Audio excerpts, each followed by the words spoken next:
Hello everyone. तो आज हम शुरू करने वाले हैं अम्ल और क्षार की प्रबलता। हम जानते हैं कि जो भी अम्ल और क्षार होते हैं उनकी प्रबलता अलग अलग होती है। जैसे आप नींबू में पाए जाने वाले अम्ल के बारे में सोचिए, या चाय में पाए जाने वाले अम्ल के बारे में सोचिए जिसे आप अपने दैनिक जीवन में उपयोग करते हैं और खा लेते हैं, या फिर सिरका में पाए जाने वाले अम्ल को भी हम खा लेते हैं।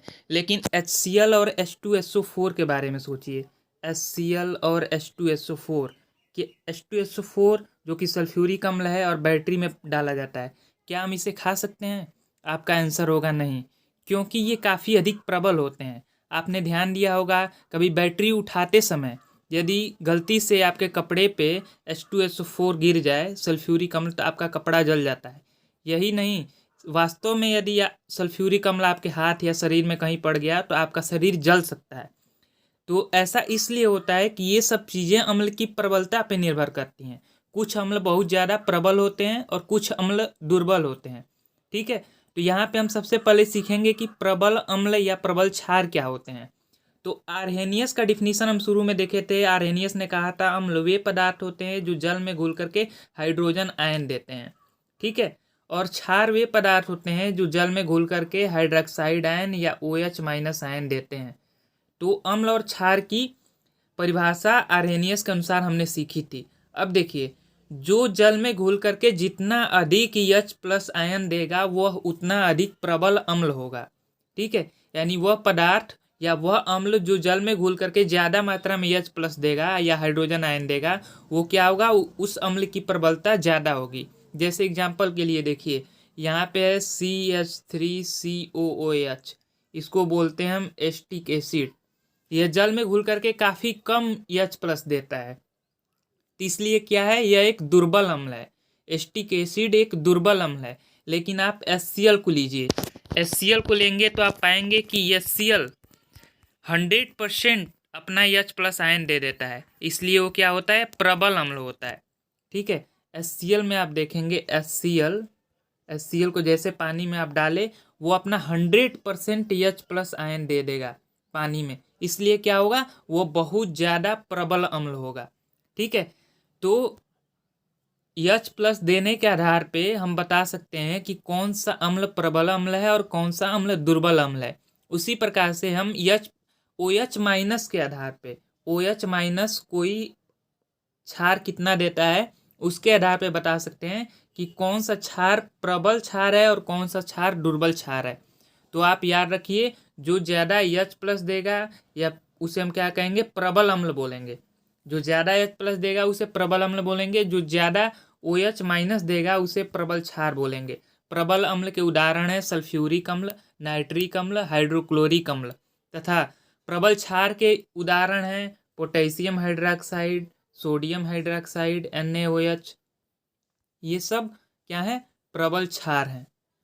अब देखिए, अब प्रबल अम्ल और प्रबल क्षार हम समझ गए। अब प्रबल अम्ल और प्रबल क्षार को हम डिटरमाइन कैसे करते हैं। ठीक है, तो pH स्केल पे भी इसका डिटर्मिनेशन किया जा सकता है। यह बताया जा सकता है कि कौन सा प्रबल अम्ल है और कौन सा प्रबल क्षार है। तो जिसका जितना pH कम होगा, pH जितना कम होगा वह उतना ज़्यादा प्रबल अम्ल होगा। ठीक है, जैसे मान लीजिए किसी का pH 0 है तो बहुत ज़्यादा प्रबल अम्ल होगा, किसी का pH 1 है वह उससे दुर्बल अम्ल होगा, किसी का pH 5 है तो बहुत कम प्रबल अम्ल होगा। ठीक है, इसके अलावा क्षार की भी प्रबलता हम pH स्केल पे ज्ञात कर सकते हैं। जिसका pH 7 से बहुत अधिक है, यानी जैसे मान लीजिए किसी का 12 है, किसी का 13 है, किसी का 10 है, वो क्या होंगे, वो बहुत ज़्यादा प्रबल भस्म या क्षार होंगे। यहाँ पे देखिए 10 वाला दुर्बल क्षार होगा, 12 वाला सबसे अधिक प्रबल क्षार होगा। अब यहाँ पे हम समझते हैं pH स्केल होता क्या है। देखिए, pH स्केल 1 से लेकर 14 तक का एक स्केल होता है।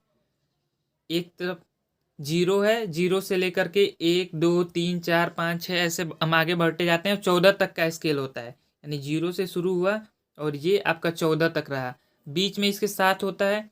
अब इसी स्केल पे हम बताते हैं कि कोई पदार्थ अम्लीय है कि क्षारीय है।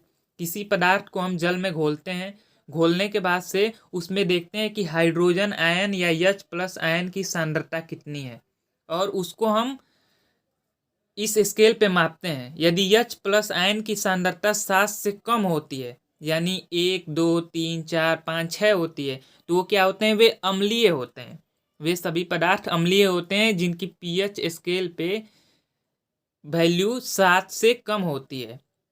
इसके अलावा वे सभी पदार्थ जिनकी वैल्यू 7 से अधिक होती है और 14 तक होती है, यानी 8, 9, 10, 11, 12, ये सब क्या होते हैं? क्षार होते हैं। ठीक है, तो यहाँ पे देखिए एक शॉर्टकट आपके लिए लिख दिया गया है कि पीएच 7 वाला विलयन उदासीन विलयन होगा। ठीक है, उदासीन विलयन का एग्जाम्पल आपका H2O है जो कि उदासीन होता है। इसके अलावा पीएच 7 से अधिक जो होगा, जिसका पीएच 7 से अधिक होगा, यानी 8, 9, 10, वो क्या होगा? वो क्षारीय होगा। क्षारीय विलयन जैसे सोडियम हाइड्रोक्साइड का विलयन, मैग्नीशियम हाइड्रोक्साइड का विलयन। इसके अलावा जिसका पीएच 7 से कम होगा वह अम्लीय विलयन होगा। ठीक है, जैसे मान लीजिए HCl का जो विलयन है उसका पीएच बहुत अधिक कंसंट्रेटेड होने पे 0 के बराबर होता है, तो क्या है? वो अम्लीय है। ठीक है, तो यहाँ पे हम पता लगा सकते हैं पीएच के माध्यम पे कि कौन सा अम्ल है और कौन सा क्षार है। अब देखिए, अब किसी चीज का मान लीजिए विलयन 7 से अधिक कम है, यानी वो अम्लीय है। इसका पता कैसे लगाएंगे? इसका पता हम लिटमस पेपर से लगाएंगे। लिटमस पेपर से। लिटमस पेपर क्या करता है? लिटमस पेपर अपना रंग परिवर्तित करता है अम्ल या क्षारीय माध्यम में। जो अम्ल होता है वो नीले लिटमस को लाल कर देता है, नीले को क्या करेगा? लाल में परिवर्तित कर देगा।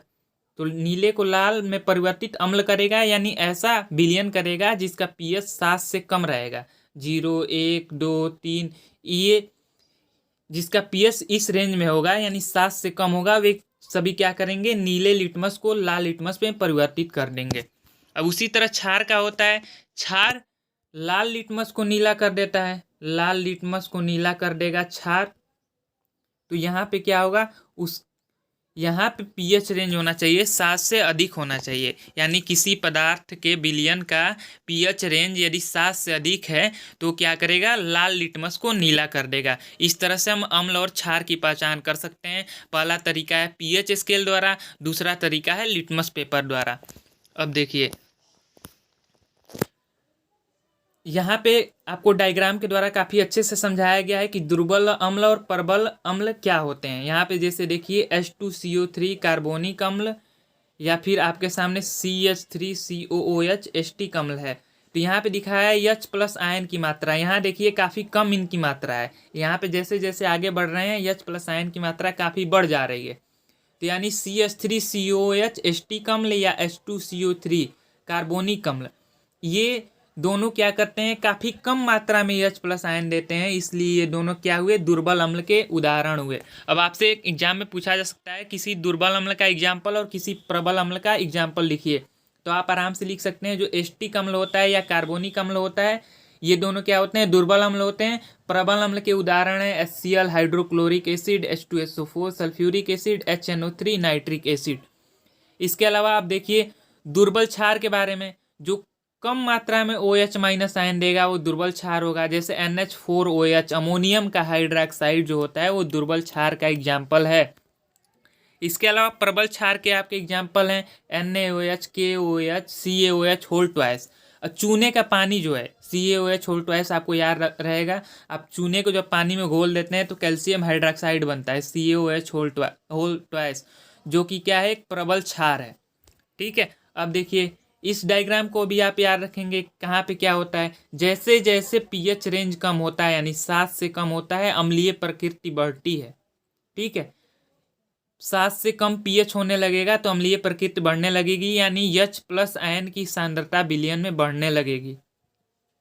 इसके अलावा जैसे जैसे 7 से अधिक पीएच होगा क्षारक प्रकृति बढ़ने लगेगी और H प्लस आयन की सांद्रता कम होने लगेगी या OH माइनस की सांद्रता बढ़ने लगेगी।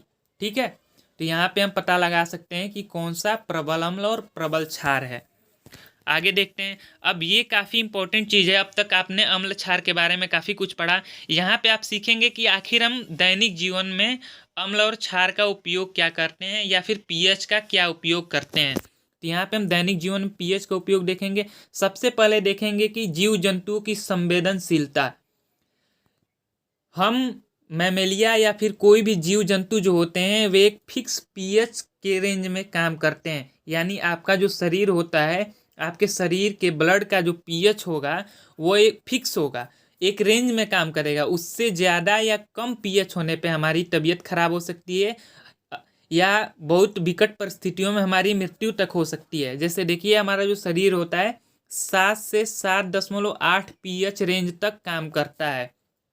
यानी जो हमारे शरीर का पीएच होता है वो किस तरह का होता होगा, क्षारीय होता होगा। 7 से 7.8 पीएच तक का काम करता है। अब देखिए जैसे आप कोई चीज़ पीते हैं, आप नहीं पीते होंगे, नशेड़ी लोग पीते हैं, जैसे कोई अल्कोहल पी लिया तो वो क्या करता है, अल्कोहल हमारे शरीर के पीएच को चेंज कर देता है। अब सोचिए आपको जिस पीएच पे काम करना है आपके शरीर को, यदि वो पीएच चेंज हो जाए तो क्या होगा, आपका शरीर काम नहीं कर पाएगा।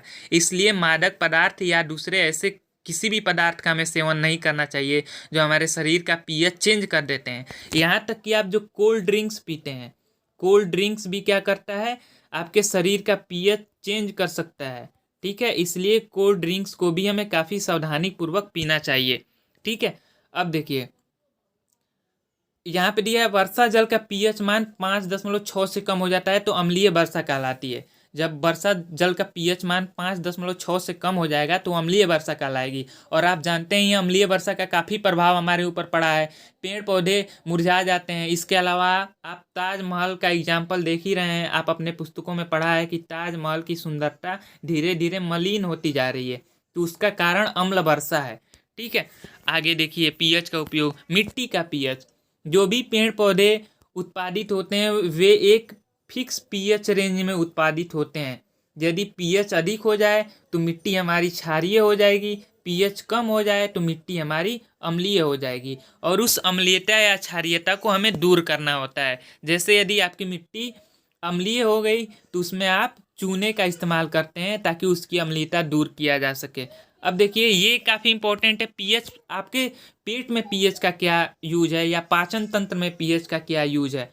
तो हम जानते हैं कि हमारे पाचन तंत्र में भी पीएच का यूज होता है, क्योंकि हमारे शरीर के उदर में या पेट में कहिए HCl पाया जाता है जिसे हाइड्रोक्लोरिक अम्ल बोलते हैं।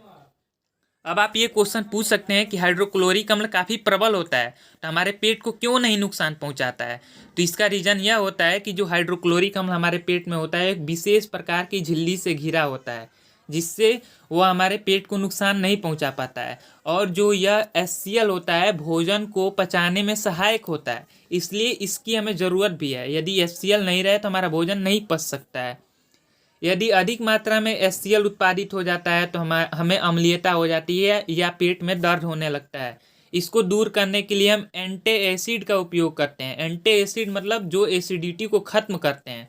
ठीक है, जैसे एंटी एसिड का एग्जांपल है आपका milk of magnesia MgOH whole twice, magnesium का हाइड्रोक्साइड। ये milk of magnesia anti acid का एग्जाम्पल है। इसका उपयोग आप पेट की अम्लीयता को दूर करने में करते हैं। तो एंटी एसिड वैसे पदार्थ होते हैं जो अम्लीयता दूर करने के लिए उपयोग किए जाते हैं। अब पीएच परिवर्तन के कारण दंत क्षय। देखिए जो आपके दांत का पीएच होता है वो फिक्स होता है, क्योंकि आपके दांत में कैल्शियम का फास्फेट पाया जाता है जो काफ़ी कठोर होता है। यह जल में तो नहीं घुलता है, लेकिन जैसे जैसे अम्ल मिलता है अम्ल में संक्षारित होता जाता है। तो जो आपके मुंह में पीएच 5.5 से कम हो जाता है तो आपके दांतों का क्षरण होने लगता है। इसको रोकने के लिए आप जो टूथपेस्ट का इस्तेमाल करते हैं उस टूथपेस्ट की पीएच क्या होना चाहिए, क्षारीय रेंज में होना चाहिए, जो कि अम्लीयता को नष्ट कर दे।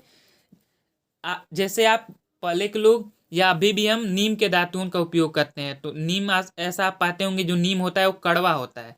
तो कड़वा इसलिए होता है, हम जानते हैं कि जो भस्म होते हैं वो स्वाद में कड़वे होते हैं। तो नीम का जो दातून होता है उसमें क्षारीय प्रकृति पाई जाती है। इस क्षारीय प्रकृति के कारण जो हमारे मुंह का पीएच होता है या दांत का जो पीएच होता है 5.5 से कम नहीं हो पाता है, इसलिए हमारे दांतों का संक्षारण रुका रहता है। चलिए, तो आप क्या करेंगे, अब बाजार में जब भी टूथपेस्ट खरीदेंगे तो आप पता लगाएंगे या फिर देखने की कोशिश करेंगे कि वो क्षारीय पीएच वाला है कि नहीं। यदि क्षारीय पीएच वाला नहीं है तो आप उस टूथपेस्ट का यूज नहीं करेंगे। अब देखिए पशुओं पौधों द्वारा उत्पन्न रसायनों से आत्मरक्षा। आपको मधुमक्खी डंक मार दी या फिर चिट्टी काट ली तो आपके शरीर में अम्ल घुस जाता है, जिसके बदौलत आपको दर्द होने लगता है। इसके अलावा और देखिए पीएच का यूज क्या होता है, जैसे आप काफ़ी अधिक दौड़ते हैं तो आपके मांसपेशियों में एसिड इकट्ठा हो जाता है, और एसिड इकट्ठा हो जाने से आपको दर्द होने लगता है। तो उसके लिए क्या करते हैं, मालिश करते हैं या फिर तेज़ी से सांस लेते हैं ताकि ऑक्सीजन की पूर्ति होती रहे। ऑक्सीजन की जब अपर्याप्त पूर्ति होती है उस अवस्था में हमारे शरीर में या मांसपेशियों में अम्ल उत्पन्न होने लगता है, और उस अम्ल के कारण क्या होता है, हमें दर्द महसूस होने लगता है। अब देखिए लवणों का पीएच, जो भी लवण हैं उनका भी अपना एक पीएच होता है। तो ऐसा इसलिए होता है, जैसे मान लीजिए प्रबल अम्ल और प्रबल क्षार रिएक्शन किए तो उस समय तो लवण उदासीन बन जाएगा, उसका पीएच 7 होगा। तो उसके लिए कंडीशन है कि अम्ल भी प्रबल होना चाहिए, क्षार भी प्रबल होना चाहिए। जैसे HCl और NaOH आपस में रिएक्शन करें, दोनों प्रबल अम्ल और प्रबल क्षार हैं, तो वहाँ पे क्या होगा, उदासीन लवण का निर्माण होगा। लेकिन यदि प्रबल अम्ल किसी दुर्बल क्षार के साथ रिएक्शन करे तो जो लवण होगा वो अम्लीय हो जाएगा, क्योंकि अम्ल प्रबल है इसलिए उसमें अम्ल के गुण आ जाएंगे। इसी तरह प्रबल क्षार यदि किसी दुर्बल अम्ल के साथ रिएक्शन करें तो जो लवण होगा क्षारीय हो जाएगा, क्योंकि क्षार के प्रबल होने के कारण उसमें क्षारीय गुण आ जाएंगे और उसका पीएच इस तरह से घटता बढ़ता रहेगा। अब चलिए, थैंक यू।